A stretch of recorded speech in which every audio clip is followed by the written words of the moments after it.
ಭಂಡಾರವಿದ್ದೊಡೇನೋ. ನಮಗೆ ಎಷ್ಟು ಅವಶ್ಯಕತೆ ಅದ ಅನ್ನೋದು ಭಾಳ ಮುಖ್ಯ. ಎಷ್ಟು ಗಳಿಸೀವಿ ಅನ್ನೋದು ಮುಖ್ಯ ಅಲ್ಲ, ಗಳಿಸಿದ್ದನ್ನು ನಾವು ಎಷ್ಟು ಅನುಭವಿಸಿದೀವಿ ಅನ್ನೋದು ಮುಖ್ಯ. ಟ್ರೆಜರಿ ಒಳಗ ಬಟ್ಟೆ ತುಂಬಿರ್ತಾವು, ಉಟ್ಟೆ ಇರಂಗಿಲ್ಲ. ನಿಮ್ಮ ಮುಂದೆ ಓಣ್ಯಾಗ ಅಥವಾ ಊರಾಗ ಮಾನ ಮರ್ಯಾದೆಯನ್ನು ಮುಚ್ಚಿಕೊಳ್ಳಕ್ಕೆ ಆಗಲಾರದಷ್ಟು ಸೀರೆ ಹರ್ಕೊಂಡು ಅಡ್ಡಾಡ್ತಿರ್ತಾರ.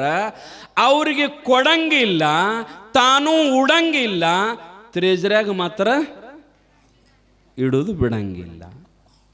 ನೋಡ್ರಿ, ನಾಳೆ ನಾವು ಹೋಗುವಾಗ ಟ್ರೆಜರಿಯಾಗ ಇಟ್ಟದ ಸೀರೆ ನಮ್ಮ ಬಾಜು ಹಿಂಗೆ ಅಡಕಲಿ ಏರ್ಸಂಗಿಲ್ಲ. ಆ ಎಲ್ಲ ಸೀರೆಗಳನ್ನು ಹಿಂಗೆ ಬಾಜು ಇಡಂಗಿಲ್ಲ. ಗಳಿಸಿದ ಸಂಪತ್ತು ನಮ್ಮ ಜೊತೆ ಬರಂಗಿಲ್ಲ. ಯಾರಿಗೂ ಯಾರಿಲ್ಲ, ಕೆಟ್ಟವಂಗೆ ಕೆಡೆಯಿಲ್ಲ. ಜಗದ ನಂಟ ನೀನೇ ಕೂಡಲ ಸಂಗಮ ದೇವ. ನಮ್ಮ ಜೊತೆಗೆ ಪರಮಾತ್ಮನನ್ನು ಬಿಟ್ಟರೆ ಬೇರೆ ಯಾರೂ ಬರೋದಿಲ್ಲ.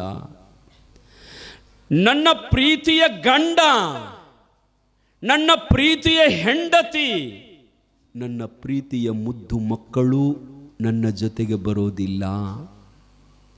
ಆದ್ದರಿಂದ ನಾವು ಎಲ್ಲರಕ್ಕಿಂತಲೂ ನಂಬಿಕೆಯನ್ನು ಭಗವಂತನ ಮೇಲೆ ನಾವು ನಂಬಿಕೆಯನ್ನಿಡಬೇಕು. ಇವತ್ತಿನ ದಿನ ಮಕ್ಕಳ ಮ್ಯಾಗ ತಾಯಿ ಭಾಳ ನಂಬಿಕೆ ಇಟ್ಟು ಬಿಟ್ಟಿರ್ತಾಳೆ. ಎಷ್ಟಂತಂದ್ರೆ ನನ್ನ ಸರ್ವಸ್ವವೆಲ್ಲ ನನ್ನ ಮಕ್ಕಳೇ. ನನ್ನ ಮಕ್ಕಳು ಎಲ್ಲಿ ತನಕ ಒಬ್ಬೊಬ್ಬರು ಹೆಣ್ಮಕ್ಕಳು ಮಕ್ಕಳ ಮ್ಯಾಗ ಜೀವ ಇಟ್ಟಿರ್ತಾರಂದ್ರೆ ತಂದೆಯನ್ನು ದೂರ ಸರಿಸುವಷ್ಟು. ಅಂದ್ರೆ ಗಂಡ ಒಂದಿನ ಕೊನೆಗೆ ಕೈ ಬಿಡ್ಬೋದು, ಬಿಟ್ಟು ಹೋಗ್ಬೋದವ. ಆದರೆ ನಾ ಇರೋ ತಕ್ಕ ನನ್ನ ಮಕ್ಕಳು ನನ್ನ ಜಾಕ್ ಮಾಡ್ತಾರಂತ ತಿಳ್ಕೊಂಡು ತಾಯಿ ತಂದೆ ಮಕ್ಕಳ ಮ್ಯಾಗ ಭಾಳ ವಿಶ್ವಾಸ ಇಡ್ತೀವಿ ನಾವು. ವಿಶ್ವಾಸ ಇಡಬಾರ್ದಂತಲ್ಲ, ಜಗತ್ತಿನಲ್ಲಿ ಎಲ್ಲ ಮಕ್ಕಳು ಹಾಗೆ ಇರೋದಿಲ್ಲ. ಆದರೆ ಬಹಳಷ್ಟು ಮಕ್ಕಳು ಹೆಂಗಿರ್ತಾರಂತಂದ್ರೆ ಹೇಳಲಿಕ್ಕೆ ಬರೋದಿಲ್ಲ. ಬಹಳಷ್ಟು ಮಕ್ಕಳು ಹೇಳಲಿಕ್ಕೆ ಬರೋದಿಲ್ಲ. ಇಬ್ಬರು ದಂಪತಿಗಳು ರಿಟೈರ್ಡ್ ಆದ ನಂತರ ಎಷ್ಟು ಗಳಿಸಿದ್ರು ಅಂತಂದ್ರೆ ಬಹುತೇಕ ಅವರ ಆಸ್ತಿಗೆ ಲೆಕ್ಕ ಇಲ್ಲ. ಇಬ್ಬರ ಗಂಡು ಮಕ್ಕಳು ಅವರನ್ನು ಹೆಂಗೆ ಬೆಳೆಸಿದ್ರು ಅಂತಂದ್ರೆ ಬಂಗಾರ ಚಮಚೇಲೆ ಹಾಲು ಕುಡಿಬೇಕು ಹಂಗೆ ಬೆಳೆಸಿದ್ರು. ಜಗತ್ತಿನ ಶ್ರೇಷ್ಠ ಯೂನಿವರ್ಸಿಟಿಯೊಳಗೆ ಅವರಿಗೆ ಅಧ್ಯಯನ ಮಾಡಿಸಿದ್ರು, ಭಾಳ ಚಂದ ಓದಿಸಿದ್ರು ಅವರಿಗೆ. ಅವನು ದೊಡ್ಡ ಹೈಯರ್ ಆಫೀಸರ, ಭಾಳ ಚಲೋ ಓದಿಸಿದ. ಇಬ್ಬರಿಗೂ ಮದುವೆ ಯೋಗ್ಯ ರೀತಿಯ ಹೆಣ್ಣು ಮಗಳನ್ನು ತೆಗೆದು ಲಗ್ನ ಮಾಡಿದರು. ಅಮೇರಿಕಾ, ಫ್ರಾನ್ಸ್, ಜಪಾನ್ ಅಲ್ಲಿ ನೌಕರಿಗೆ ಹೋದರು. ಅವರು ಹೊರದೇಶಕ್ಕೆ ನೌಕರಿ ಹೋದ ನಂತರ ಇವರಿಬ್ಬರ ಇಲ್ಲಿ ಉಳಿದರು, ಗಂಡ ಹೆಂಡತಿ. ಸಾಕಷ್ಟು ಆಸ್ತಿ ಅದ ರೀ, ಆದರೆ ತಂದು ಕೊಡೋರು ಬೇಕಲ್ಲ. ಅದನ್ನು ಮಣಿಯೊಳಗೆ ಆಳಿಟ್ಟಿದ್ರೆಲ್ಲ, ಆದರೆ ಮಣಿಯೊಳಗೆ ತಾಯಿ ಕೊಡ್ತಕ್ಕಂಥ ತುತ್ತಿನೊಳಗೆ ಏನು ಪ್ರೇಮ ಇರ್ತದಲ್ಲ, ಅದು ಹೋಟೆಲ್ದವ್ರು ಕೊಡ್ತಕ್ಕಂಥ ಊಟದೊಳಗೆ ಇರಂಗಿಲ್ಲ. ಹೋಟೆಲ್ದವ್ರು ಕೊಡ್ತಕ್ಕಂಥದ್ದು, ನೀವು ಹೋಟೆಲ್ಗೆ ಹೋಗಿ ಊಟ ಮಾಡ್ತೀರಲ್ಲ, ಅವರು ಎಲ್ಲನೂ ಕೊಡ್ತಾರೆ ನಿಮಗೆ. ಇನ್ನಷ್ಟು ಬೇಕೇನ್ರಿ, ನೀವು ಹೆಚ್ಚು ತಿನ್ಲಿ ಅಂತಾರ ಅವರು. ಆದರೆ ಕೊನೆಗೆ ಅವರ ಲಕ್ಷ್ಯ ಎಲ್ಲಿರ್ತದಂದ್ರೆ ನಿನ್ನ ಪಾಕೆಟ್ ಮೇಲೆ ಇರ್ತದ ತಮ್ಮ. ಅವರ ಹೋಟೆಲ್ನವ್ರ ಲಕ್ಷ್ಯ ನಿನ್ನ ರೊಕ್ಕದ ಮ್ಯಾಗ ಅವ್ರ ಲಕ್ಷ್ಯ ಇರ್ತದೆ. ಹೆಚ್ಚು ತಿಂದ್ರೆ ನಮಗೆ ಹೆಚ್ಚು ರೊಕ್ಕ ಬರ್ತದಂತ ನಿನ್ನ ಪಾಕೆಟ್ ಮೇಲೆ ಅವ್ರ ಲಕ್ಷ್ಯ ಇರ್ತದೆ. ಆದರೆ ನಿಮ್ಮ ಮಣಿಯೊಳಗೆ ನಿನ್ನ ಮುಂದೆ ಕುಂತ ತಾಯಿ ತಾಟಿನೊಳಗೆ ಹಾಕಿ ರೊಟ್ಟಿ ಹಾಕಿ ನಿನಗೆ ತಿನ್ನಿಸ್ತಿರ್ತಾಳಲ್ಲ, ಆದ್ರೆ ಅಕ್ಕಿ ಲಕ್ಷ್ಯ ಎಲ್ಲಿರ್ತದಂದ್ರೆ ನಿನ್ನ ಹೊಟ್ಟೆಯ ಕಡೆ ಇರ್ತದೆ, ನಿನ್ನ ಹೃದಯದ ಕಡೆ ತಾಯಿ ಲಕ್ಷ್ಯ ಇರ್ತದೆ. ತಮ್ಮ, ನನ್ನ ಮಗ ಇನ್ನಟ ತಿಂದ ಅಂದ್ರೆ ಬೆಳೀತಾನ. ನನ್ನ ಮಗ ಶಕ್ತಿವಂತ ಆಗ್ತಾನಂತ ಅಲ್ಲಿ ಪ್ರೀತಿ ಇರ್ತದ ತಾಯಿದು. ಆ ರೀತಿಯೊಳಗ ಮನೆಯೊಳಗ ಸಾಕಷ್ಟು ಮಂದಿ ಇರಬಹುದು, ಸಾಕಷ್ಟು ಮಂದಿ ಕೊಡಬಹುದು. ಆದ್ರೆ ಗಂಡನಿಗೆ ಹೆಂಡತಿ ಕೊಡುವ ಊಟ ಏನಿರ್ತದಲ್ಲ ಬಹಳ ತೃಪ್ತಿ ಇರ್ತದ. ಅದಕ್ಕೆ ಅವ್ರು ಹೊರಗಿಂದ ಬಂದ್ರೆ ಯಾರ ಇದ್ದರೂ ನಿಮ್ಮನ್ನ ಕರೀತಾರೆ ಊಟಕ್ಕೆ. ಯಾಕಂದ್ರೆ ನೀನು ಕೊಡ್ತಕ್ಕಂಥ ಊಟದೊಳಗೆ ಅಷ್ಟು ಪ್ರೇಮ ಇರ್ತದೆ. ಇಲ್ಲ ಅಂದ್ರೆ ತಾಯಿ ಕೊಡ್ತಾಳೆ, ತಾಯಿ ಕೊಡ್ತಾಳೆ. ಹಂಗೆ ಎಲ್ಲ ಇತ್ತು ಮನೆಯೊಳಗ, ಅನುಭವಿಸೋಕೆ ಆಗ್ತಾ ಇಲ್ಲ, ಎದ್ದ ನೀರು ತಗೊಳಕ್ ಆಗ್ತಾ ಇಲ್ಲ. ಈ ವ್ಯವಸ್ಥೆಯೊಳಗ ಒಂದಿನ ಪಾಪ ತಾಯಿ ಸತ್ತಳಾಕಿ, ತಾಯಿ ಸತ್ಲು. ನಿಮಗೆ ಹೇಳ್ತೇನೆ ರೀ, ಹೆಂಡತಿ ಸತ್ತ ಮೇಲತ್ತ ಗಂಡ ಪರದೇಶಿನ ಇದ್ದಂಗವ. ನಿಮ್ಗೆ ಗೊತ್ತಿರಬೇಕು, ಗಂಡನಿಗೆ ಹೆಂಡತಿ ಅಂದರೆ ಎರಡನೇ ತಾಯಿ ಇದ್ದಂಗೆ ರೀ ಅವ. ಗಂಡನಿಗೆ ಹೆಂಡತಿ ಅಂದ್ರೆ ಎರಡನೇ ತಾಯಿ ಇದ್ದಂಗೆ. ಯಾಕಂದ್ರೆ ತಾಯಿ ಹೆಂಗೆ ಜೋಪಾನ ಮಾಡ್ತಿರ್ತಾಳಲ್ಲ ಅವನಿಗೆ, ಹಂಗೆ ಮುಂದೆ ಜೋಪಾನ ಮಾಡೋರು ಯಾರು ಅಂತಂದ್ರೆ ಅವನ ಹೆಂಡತಿನೇ.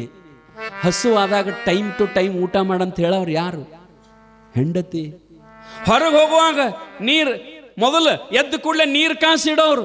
ಜಳಕ ಮಾಡ್ರಿ, ಸಾಬನ ಹಚ್ಕೊಂಡ್ರಿ ಇಲ್ಲ, ನೀವು ಜಳಕ ಮಾಡೋದ್ರೊಟ್ಟಿಗೆ ಚಹಾ ಮಾಡಿರ್ತೀನಿ ನೋಡ್ರಿ, ನಾಷ್ಟ ಮಾಡ್ರಿ. ನೀವು ಹೊರಗೆ ಹೋದ್ರಿ ಅಂದ್ರೆ ಅಲ್ಲೇ ಇಲ್ಲೇ ಹೋದ್ರಿ ಅಂದ್ರೆ ನಾಷ್ಟ ಮಾಡಂಗಿಲ್ಲ, ಮೊದಲು ನಾಷ್ಟ ಮಾಡೇ ಹೋಗ್ರಿ.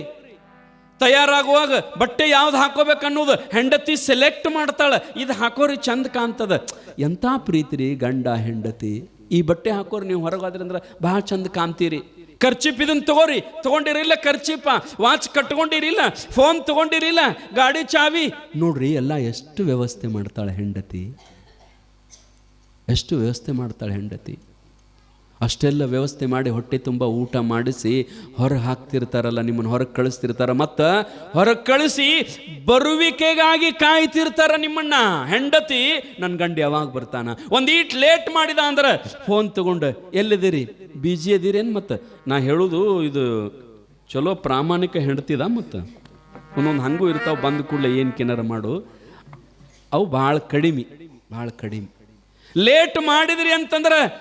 ಲೇಟ್ ಮಾಡಿದ್ರು ಅಂತಂದ್ರೆ ಫೋನ್ ಹಚ್ತೀರಿ, ಬೇಗನೆ ಬರ್ರಿ, ಲಗುಟ್ ಬರ್ರಿ, ಭಾಳ ಲೇಟ್ ಮಾಡಬೇಡ್ರಿ, ಊಟಕ್ಕೆ ಟೈಮ್ ಆಗ್ತದೆ. ಮತ್ತು ಆರೋಗ್ಯ ಹೆಚ್ಚಾಗಿ ಕಡಿಮೆ ಇತ್ತು ಅಂತಂದ್ರೆ ಗುಳಿಗೆ ತೊಗೊಂಡರಿಲ್ಲ, ತಗೋರು ಗುಳಿಗೆ ಅಂತ ಗುಳಿಗೆ ಹರಿದು ನಿಮ್ಮ ಕೈಯಾಗ ಕೊಟ್ಟು ನೀರು ಕೊಟ್ಟು ತಗೋರು ಗುಳಿಗೆ ಅಂತ ಮುಂದೆ ಕುಂಡಿಸಿ ಗುಳಿಗೆ ತಗೊಳಿಸ್ತಾಳಿಲ್ಲ, ಕೊಡ್ತಾಳಿಲ್ಲ. ಹೆಂಡತಿ ಅಂತಂದ್ರೆ ಎರಡನೇ ತಾಯಿ ಇದ್ದಂಗೆ. ಆಕೆ ಸತ್ತ ನಂತರ ಗಂಡ ಭಾಳ ದಿವಸ ತಡೆಯೋದಿಲ್ಲ. ಹೆಂಡತಿ ಆದ ನಂತರ ಗಂಡ ಭಾಳ ದಿವಸ ತಡೆಯೋದಿಲ್ಲ. ಯಾಕಂದ್ರೆ ವ್ಯವಸ್ಥೆ ಮಾಡೋಕ್ಕೆ ನಾವು ಹೋಗಿಬಿಟ್ಟ ನಂತರ ಏನದ ಬಾಳಿಯೊಳಗೆ ಸೊಸಿ ಬಂದಕ್ಕೆ ಹಂಗೆ ನೋಡ್ತಾಳಂತೀರಿ ಮಾವನ್ನ? ಇಲ್ಲ, ಊಟ ಮಾಡಿದೆ ಅಂತ ಕೇಳೋದಿಲ್ಲ. ಮಕ್ಕಳು ಅವ್ರ ಕೆಲಸದಾಗ ಅವ್ರು ಬೀಜಿ ಆಗ್ತಾರ, ಸ್ವಸ್ಥರು ಅವ್ರ ಕೆಲಸದಾಗ ಅವ್ರು ಬೀಜಿ ಆಗ್ತಾರ. ಇವ ಗಂಡ ಹೆಂಡತಿ ಸತ್ತ ನಂತರ ಪ್ರತಿನಿತ್ಯ ಯಾರೂ ಇಲ್ಲದಲ್ಲಿ ಗ್ವಾಡಿ ಮರಿಗೆ ಹೋಗಿ ಅತ್ತು ಬರ್ತಾನ್ರಿ ಪಾಪ, ಅತ್ತು ಬರ್ತಾನ. ಯಾಕಂದ್ರೆ ನನ್ನ ಹೆಂಡತಿ ಇತ್ತು ಅಂತಂದ್ರೆ ಇನ್ನೊಂದಿಷ್ಟು ದಿನ ಒಳ್ಳೇದಾಗ್ತಿತ್ತಲ್ಲ ನನಗೆ ಅಂತ ಬಯಸ್ತಿರ್ತಾನೆ. ಅದಕ್ಕೆ ಭಾಳ ಮಂದಿ ಹಿರಿಯರು ಹೇಳ್ತಿರ್ತಾರೆ ನೋಡ್ರಿ, ಏನಂತಂದ್ರೆ ಗಂಡನಕ್ಕಿಂತಲೂ ಹೆಂಡತಿ ಮುಂದೆ ಸಾಯಬಾರ್ದು, ಮುಂದೆ ಸಾಯಬಾರ್ದು. ಹೆಣ್ಣು ಮಗಳು ಗಂಡು ಸತ್ತ ನಂತರ ಹೆಂಗಾರ ಯಾಕೆ ಕೊಲ್ಲಕತ್ತ, ಹೆಣ್ಣು ಮಗಳು ಭಾಳ ಧೈರ್ಯ ಇರ್ತಾಳ, ಹೆಂಗಾರ ಬದುಕ್ತಾಳ. ಆದ್ರೆ ಹೆಂಡತಿ ಸತ್ತ ನಂತರ ಗಂಡ ಭಾಳ ದಿನ ಬದುಕೋದಿಲ್ಲ, ಭಾಳ ದಿನ. ಹೆಂಡತಿಯ ಒಂದು ಆ ಚಿಂತೆಯೊಳಗೆ ಕೊರಗೆ ಬೇಗನೆ ಸಾಯ್ತಾನೆ. ಹೆಂಡತಿ ಸತ್ತಳು, ಸತ್ತ ನಂತರ ಅವನಿಗೆ ಮುಗುಲು ಹರಕೊಂಡು ಮ್ಯಾಲ ಬಿದ್ದಂಗಾಯ್ತು. ಇನ್ನೇನದ, ಮಗ ಇಲ್ಲ, ಇಬ್ರು ಮಕ್ಕಳದಾರ, ಅವರಿಲ್ಲ, ಸ್ವಸ್ಥರಿಲ್ಲ. ಮೊಮ್ಮಕ್ಕಳನ್ನು ಬಿಡ್ತಾರನವರು, ಅವರನ್ನು ಬಿಡಂಗಿಲ್ಲ. ಅವ್ರ ಹತ್ತಿರ ಒಬ್ಬನೇ ಉಳ್ದ. ಫೋನ್ ಮಾಡಿದ್ಯ ಇಬ್ಬರು ಮಕ್ಕಳಿಗೆ, ಬರ್ರಿಪ್ಪ ನಿಮ್ಮ ತಾಯಿ ಸತ್ತು ಬಿಟ್ಟಾಳ, ನಿಮ್ಮ ತಾಯಿ ಸತ್ತಾಳ ಬರ್ರಿಪ್ಪ ಅಂತಂದಾಗ ಅದರೊಳಗ ಒಬ್ಬ ಮಗ ಬಂದ. ಇಬ್ಬರು ಒಂದೇ ದೇಶದೊಳಗಿದ್ರು, ಒಂದೇ ದೇಶದೊಳಗಿದ್ರು, ಒಂದೇ ಸಮೀಪ ಸಿಟಿಯೊಳಗಿದ್ರು. ಒಬ್ಬ ಬಂದ, ಸಣ್ಣ ಮಗ ಬಂದ. ಸಣ್ಣ ಮಗ ಬಂದ ನಂತರ ಒಂದಿಷ್ಟು ತಡ ಮಾಡಿದ್ರು. ಯಾಕೋ ಮತ್ತೆ ನಿಮ್ಮ ಅಣ್ಣ ಬರಲಿಲ್ಲ, ತಾಯಿ ಕೊನೆ ಅವಸಾನದ, ಇನ್ನೇನಪ್ಪ ನಾವು ಕರ್ಕೊಂಡು ಹೋಗ್ತೀವಿ, ಬೇಗನೆ ಬರಲಿಲ್ಲ, ಯಾವಾಗ ಬರ್ತಾನ? ಅವ ಹೇಳ್ದ, ಬರ್ತಿರ್ಬೋದಪ್ಪ, ಸ್ವಲ್ಪ ತಡಾನೂ ಆಗ್ಬೋದು, ನಾನು ಭೇಟಿಯಾಗಿ ಬಂದೀನಿ, ಬರ್ತೀನಂತ ಹೇಳ್ಯಾನ, ಸ್ವಲ್ಪ ಲೇಟ್ ಆಗ್ಬೋದು, ಆದರೂ ಆಗಲಿ ಯಪ್ಪ ಮುಗಿಸಿಬಿಡೋಣ ಅಂದ. ಅವಂತಾನ ಹೆಂಗೋ, ಹಿರಿಮಗ ಬರಬೇಕು, ಅಂತ್ಯಕ್ರಿಯೆದ ಎಲ್ಲ ಪದ್ಧತಿಗಳನ್ನು ಹಿರಿಮಗನೇ ಮಾಡಬೇಕು. ನಮ್ಮಲ್ಲಿ ಹಳ್ಳ್ಯಾಗ ಪದ್ಧತಿ ಅದ ನೋಡ್ರಿ, ತಾಯಿ ತಂದೆ ಸತ್ರು ಅಂತಂದ್ರೆ ಅವ್ರನ್ನ ತಗೊಂಡು ಹೋಗುವಾಗ ಹಿಂದೆ ತಲೆ ಹಿಡ್ಯವ ಹಿರಿಮಗನೇ, ಹಿಂದೆ ತಲೆ ಹಿಡ್ಕೊಂಡು ಹೋಗವ ಹಿರಿಮಗನೇ. ಆ ನಂತರ ಅಂತ್ಯಕ್ರಿಯೆ ಮುಗಿದ ನಂತರ ಇನ್ನುಳಿದ ಕೆಲಸ ಎಲ್ಲ ಯಾರ ಕಡೆಯಿಂದ ಆಗ್ಬೇಕಂದ್ರೆ ಹಿರಿ ಮಗನಿಂದ ಆಗಬೇಕು. ಅದಕ್ಕೆ ಮತ್ತವ ಯಾವಾಗ ಬರ್ತಾನಂತ ಕೇಳಿದಾಗ ಅಪ್ಪನ ದೂರ ಕರ್ಕೊಂಡೋಗಿ ಹೇಳಿದ, ಅಪ್ಪ ಅಣ್ಣ ಬರೋದಿಲ್ಲ. ಏನು ಹೇಳ್ಯಾನಂತಂದ್ರೆ ನನಗೆ ಹೇಳಿ ಕಳಿಸಿದಾನ, ಏನಂತಂದ್ರೆ ತಮ್ಮ ನೀನು ತಾಯಿ ಸತ್ತಾಗ ನೀನು ಹೋಗಿ ಮಣ್ಣು ಕೊಟ್ಟು ಬಾ, ತಂದೆ ಸತ್ತಾಗ ನಾನು ಹೋಗಿ ಮಣ್ಣು ಕೊಟ್ಟು ಬರ್ತೀನಿ ಅಂತ ಹೇಳಿ ಕಳಿಸಿದಾನ. ಬಹಳ ದೂರದ, ಹೋಗೋದು ಬರೋದು ಆಗೋದಿಲ್ಲ, ಇಬ್ರು ಹಂಚಿಕೊಂಡು ಬಿಡೋಣ. ಈಗ ತಾಯಿ ಸತ್ತಿದ್ದಾಳೆ, ನೀನು ಹೋಗಿ ಮಣ್ಣು ಕೊಟ್ಟು ಬಂದು ಬಿಡು, ಮುಂದೆ ತಂದೆ ಸಾಯ್ತಾನಲ್ಲ, ನಾನು ಆಗ ಹೋಗ್ತೀನಿ ಅಂತ ಹೇಳಿದಾನಂತಂದಾಗ ಅವನಿಗೆ ಹೃದಯಕ್ಕೆ ಸಿಡಿಲು ಬಡಿದಷ್ಟು ನೋವಾಯಿತು. ಅರೆ, ಎದೆ ಹಾಲನ್ನು ಉಣ್ಣಿಸಿದ ತಾಯಿ ಯಾವಾಗ ನಮಗೆ ಉಣ್ಣಕ ಬರುತ್ತಿದ್ದಿಲ್ಲ ಆಗ ಬಾಯಿಯೊಳಗೆ ತುತ್ತ ಹಾಕಿ ಉಣಿಸಿದ ತಾಯಿ ಸತ್ತಾಳಂತಂದ್ರೆ ಬರೋದಿಲ್ಲ ಅಂತಂದ್ರೆ ಅವನೆಂಥ ಮಗ, ನನ್ನ ಮಣ್ಣಿಗೆ ಬರೋದು ಅವ ಬೇಡ ಅಂತ ತಿಳ್ಕೊಂಡು ಭಾಳಷ್ಟು ನೋವಾಯಿತು. ಅವ ಬಹುತೇಕ ಮಿಲ್ಟ್ರಿ ರಿಟೈರ್ಡ್ಮೆಂಟ್ ಇದ್ದೋ ಗೊತ್ತಿಲ್ಲ, ಒಳಗೆ ಹೋದ, ಒಳಗೆ ಹೋಗಿ ವಿಚಾರ ಮಾಡ್ತಾನೆ, ನನ್ನ ಮಗ ಹಿರಿ ಮಗ ತಾಯಿಯ ತೀರಿಕೊಂಡ್ರೆ